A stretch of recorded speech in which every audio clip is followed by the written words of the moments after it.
Hello, this is Neha and welcome to my YouTube channel इतिहास की NCERT. जैसे कि हम लोगों ने फर्स्ट लेक्चर में पहले पढ़ा था इतिहास का, फर्स्ट चैप्टर क्लास 6 का इतिहास जानने के स्रोत कैसे पता करें कब क्या हुआ था, जिसमें हम लोगों ने इतिहास की परिभाषाएं और इतिहास को इतिहासकारों ने कितने भागों में बांटा है, 3 भागों में। उसमें सबसे पहला है क्या, पूर्व प्राक ऐतिहासिक काल, ऐसा काल जिसमें कोई लिखित सामग्री उपलब्ध ही नहीं हुई थी। और दूसरा आद ऐतिहासिक काल, ये वह काल है जिसमें लिखित सामग्री उपलब्ध हुई थी लेकिन अभी तक किसी ने इसे पढ़ा नहीं है। एंड थर्ड ऐतिहासिक काल, ये वो काल है जिसमें लिखित सामग्री भी मिलती है और इसे पढ़ा भी गया था। और अब हमने फर्स्ट लेक्चर में आप लोगों को इतिहास जानने के स्रोत के बारे में रीडिंग्स बताया था और आज हम उसे विस्तार से अध्ययन करेंगे। तो आज हम अपना लेक्चर इतिहास जानने के स्रोत से शुरू करते हैं।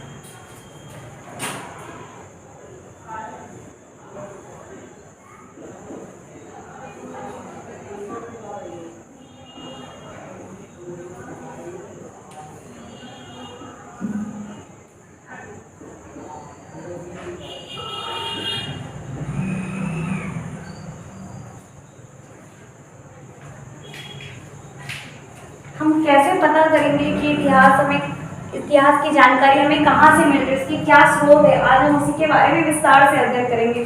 तो पहला क्या स्रोत है, पुरातात्विक स्रोत। तो पहले स्रोत था हमारा पुरातात्विक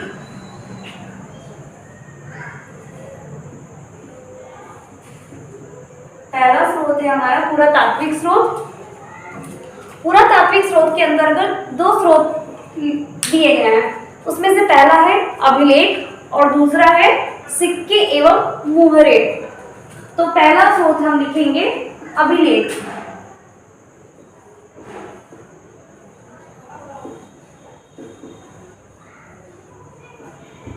अभिलेख क्या होते हैं?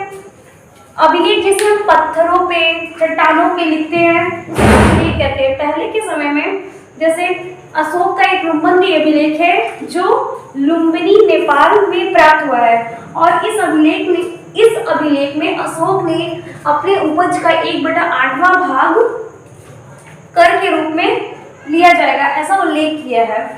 तो इसके बारे में हम लोग लिख लेते हैं।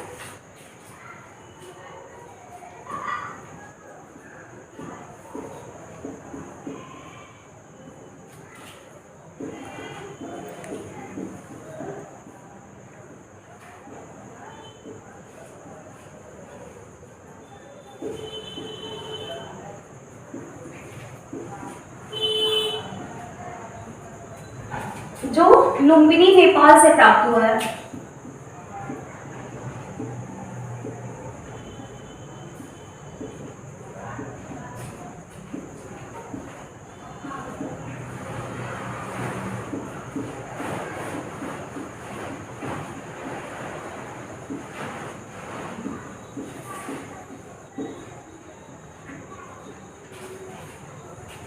इस अभिलेख में अशोक ने यह घोषणा की है कि यह इसमें कर का 1/8वां भाग लिया जाएगा।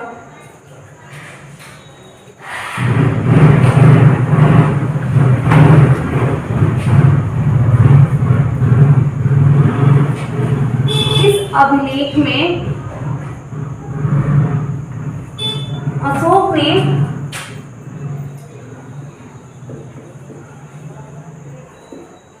उपज का 1/8वां भाग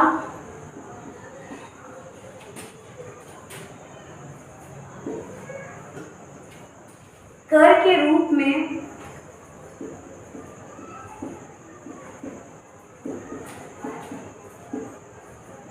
लेने के बारे में उल्लेख किया है।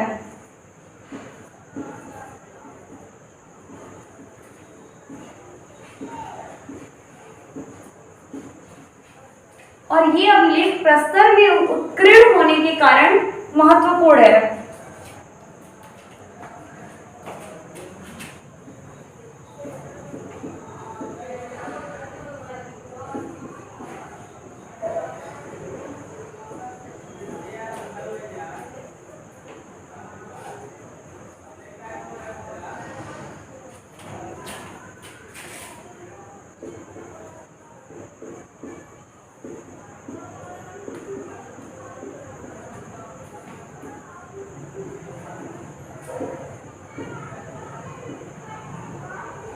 तो पहला हो गया अभिलेख और दूसरा हम लोग पढ़ेंगे सिक्के एवं मुहर।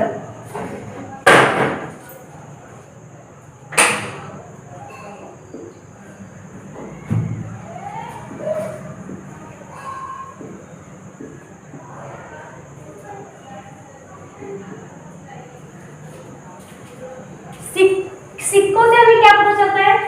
सिक्कों से उस समय तत्कालीन शासक का नाम, उस समय की बनावट सिक्कों की, उसकी कला क्या थी, धातु, इन सब की आर्थिक स्थिति का पता चलता है। सिक्के एवं मोहरे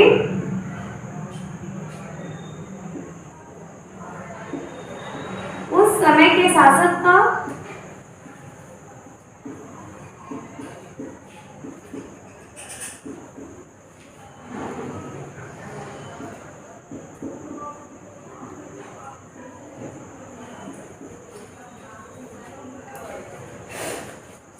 नाम, समय, बनावट,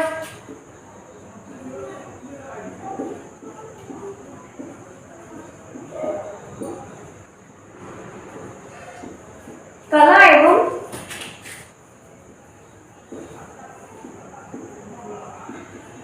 आर्थिक स्थिति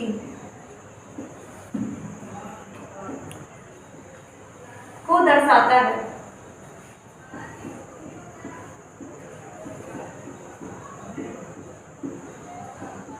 इसके साथ ही पुरातात्विक स्रोत समाप्त होता है। पुरातात्विक स्रोत के अंतर्गत अभिलेख है और सिक्के एवं मोहरे हैं। तो हम लोगों ने पढ़ा कि अभिलेख में क्या है? अभिलेख उसे कहते हैं जो प्रस्तर में लिखे जाते हैं, जैसा कि अशोक का भूमध्य अभिलेख जो लुम्बिनी नेपाल से प्राप्त हुआ है। इस अभिलेख में अशोक ने यह घोषणा की है कि उसके उपज का 1/8वां भाग कर के रूप में लिया जाएगा और ये प्रस्तर में उत्कीर्ण होने के कारण ये बहुत ही महत्वपूर्ण है। अब दूसरा सिक्के एवं मोहरे। सिक्के एवं मोहरे उस समय के तत्कालीन यानी कि तत्कालीन उस समय जो थे शासक, उनका नाम, समय, बनावट, कला एवं आर्थिक स्थिति को बताते हैं कि उस समय के शासक की क्या आर्थिक स्थिति थी, उनमें कौन सी कला थी, तो वो सिक्के एवं मोहर से हमें पता चलता है।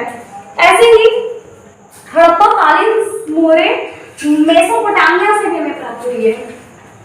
अब हम अगला अब धोलावीरा के बारे में थोड़ा। धोलावीरा जो गुजरात में है, यहाँ से हड़प्पा कालीन नगर निर्माण योजना, जल निकास प्रबंधन आदि के साक्ष्य भी यहाँ से प्राप्त हुए हैं। और सारनाथ स्तूप, जिसे हम धार्मिक स्तूप भी कहते हैं, इस स्तूप का निर्माण मौर्य वंश के शासक अशोक ने करवाया था। और महात्मा बुद्ध ने सर्वप्रथम अपना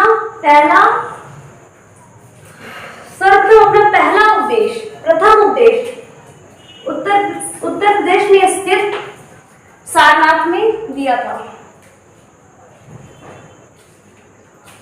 तो इसके बाद हम आप लोगों को साहित्यिक स्रोत बता देते हैं।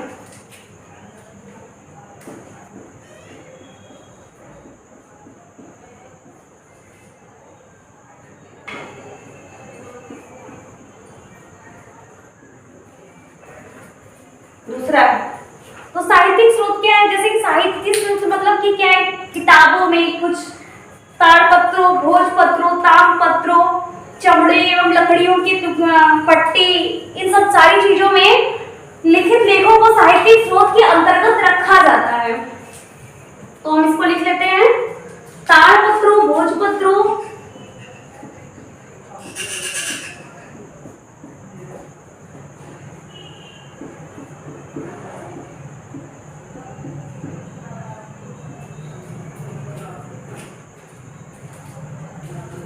ताम्रपत्रों, चमड़े एवं लकड़ी,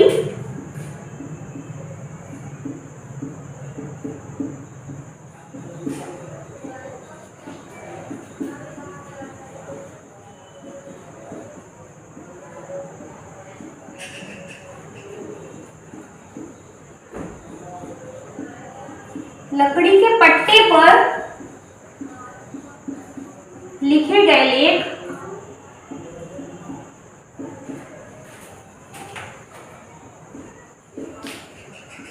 साहित्यिक स्रोतों के अंतर्गत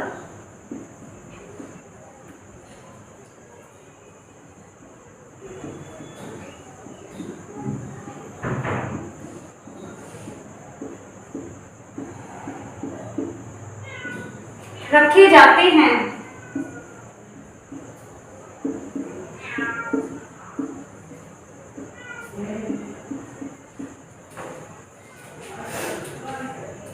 अब ये साहित्यिक स्रोत हो गया। और तीसरा क्या है? विदेशी यात्रियों का विवरण। जो विदेशी यात्री हमारे यहाँ भारत में आए हैं, उन्होंने हमारे देश के बारे में क्या क्या विवरण दिया है, उसके बारे में। विदेशी यात्रियों का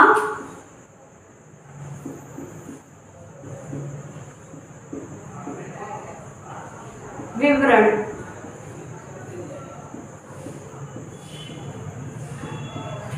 इसमें जैसे कुछ यात्री वेनस्वांग,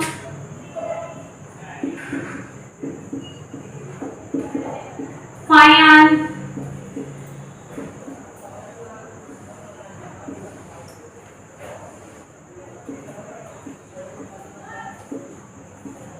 कुछ यात्री आए हैं जिन्होंने हमारे भारत में के बारे में कुछ बताया है। अब हम कुछ पुस्तकों के बारे में पढ़ लें। पुस्तकों का नाम, उनके लेखक और उनकी कालों का विवरण। जैसा कि धार्मिक साहित्य में पहला है वेद, दूसरा रामायण महाभारत, तीसरा है जैन एवं बौद्ध साहित्य जातक कथा। इन सब के लेखक का नाम है वाल्मीकि। और इनका जैसे कि वेद है, वेद का संबंध, उनका काल आर्यों के संबंध में है। रामायण महाकाव्य है। और जैन एवं बौद्ध साहित्य 6वीं शताब्दी ईसा पूर्व के बारे में दर्शाता है। अर्थशास्त्र, उनके रचयिता है कौटिल्य। और राजतरंगिणी, इनके रचयिता है कलहड़। इंडिका मेगास्थनीज ने लिखी है। ये विदेशी यात्री हैं। इसमें यहाँ पे मेगास्थनीज का भी नाम हम लिख सकते हैं।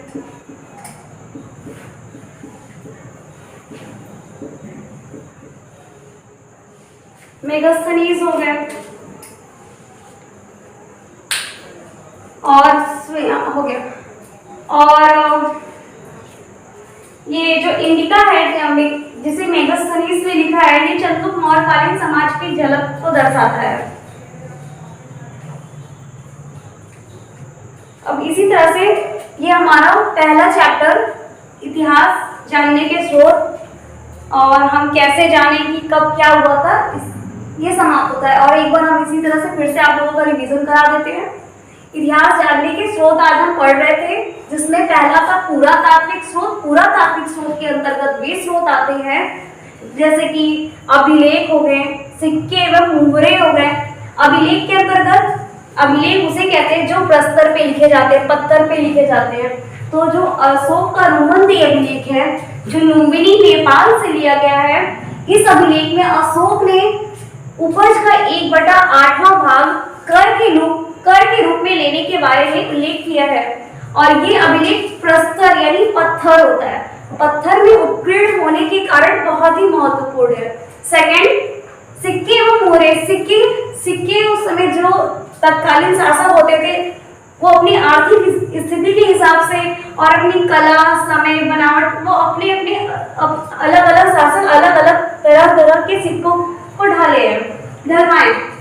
इसीलिए जो सिक्के व मोहरे हमें प्राप्त हुई हैं इतिहासकारों को, तो वो उन शासकों के नाम, समय, बनावट, कला एवं आर्थिक स्थिति को प्रदर्शित करता है। इसके बाद सेकंड था साहित्यिक स्रोत। ताड़पत्रों, भोजपत्रों, ताम्रपत्रों, चमड़े और लकड़ी के पट्टों पे लिखे गए लेख। ये जो ताड़पत्र, भोजपत्र, ताम्रपत्र, चमड़े और लकड़ी के पट्टे पे जो लेख लिखे गए हैं, उन्हीं ही साहित्यिक स्रोत के अंतर्गत रखा गया है। और थर्ड, विदेशी यात्रियों का विवरण। हमारे भारत में बहुत सारे विदेशी यात्री आए जो हमारे भारत के बारे में अध्ययन किए हैं और कई किताबों को लिखे, जैसे मेगास्थनीज ने इंडिका लिखा है और इस इंडिका में भारत के बारे में भी उल्लेख किया है। फायान है, वेनस्वांग है। तो इस तरह से हमारे भारत के बारे में सब लोगों ने उल्लेख किया है। तो आज हमारा ये फर्स्ट चैप्टर कंप्लीट हुआ है। तो कल से हम लोग सेकंड चैप्टर पास काल पढ़ेंगे। तो thank you for watching my this video and please like, subscribe and comment.